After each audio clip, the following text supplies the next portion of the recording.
The command to love is the greatest commandment. But the command to make disciples is the great command. This great command is also called the Great Commission. That simply means all of us have been commissioned by God to ensure that we share with others the gospel that we have received. Like somebody said, which I agree, it is unfortunate today that the Great Commission has become the Great Omission. That in churches we do so much, in many other areas, but we do too little when it comes to the Great Commission. When the Lord saves you, it transforms your life.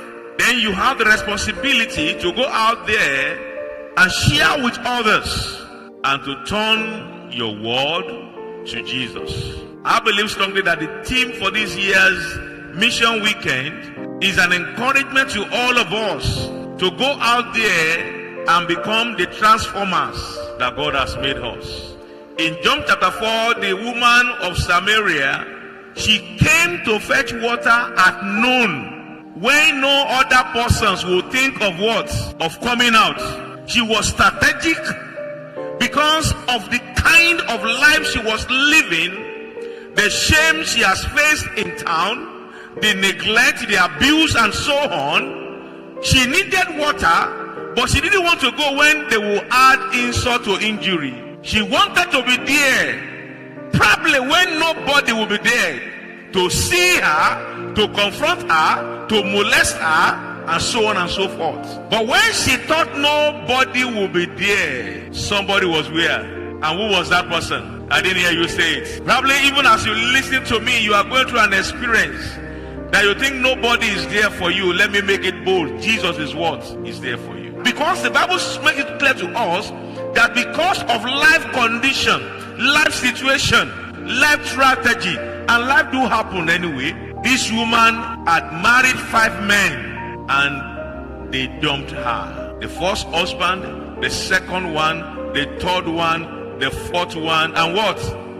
And the 5th one. Probably that was what brought her shame. She was the talk of town and nobody was willing to identify with her. All she wanted was to have water to drink.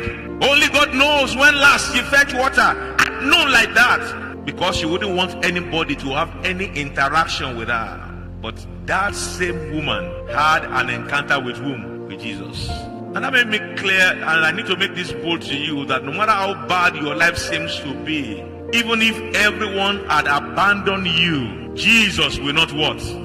Abandon you. No matter how bad it has been, everyone speaking ill of you, Jesus will not speak ill of you. He said in his word, whosoever cometh unto me, I will in no wise what? Cast out. Jesus met her. And you have heard the interaction she had with Jesus. She came to fetch the water she would drink, the physical water. But the water of life was waiting for her. I'm praying for everyone under my voice that this year, much more than you are expecting, greater than you can imagine, the Lord will do for you this year. She met with Jesus, and having had greater conversation with Jesus, she recognized that she has seen whom? The Messiah. And that's where our reading started from. And when Jesus told her, that person you are talking about, that I am he, I'm the one. She believed Jesus.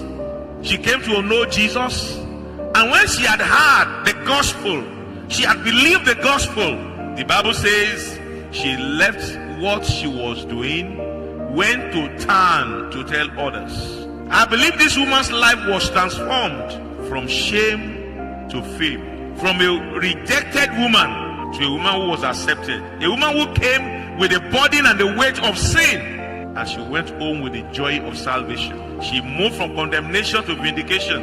Let me say to your neighbor, an encounter with Jesus will change your life. Will remove your shame. Will remove the weight on you. Will grant you freedom. Will grant you deliverance. This woman's life was transformed. She came to fetch water, hiding from men. But when she met Jesus and she had accepted Jesus, she went back to speak to who? To men.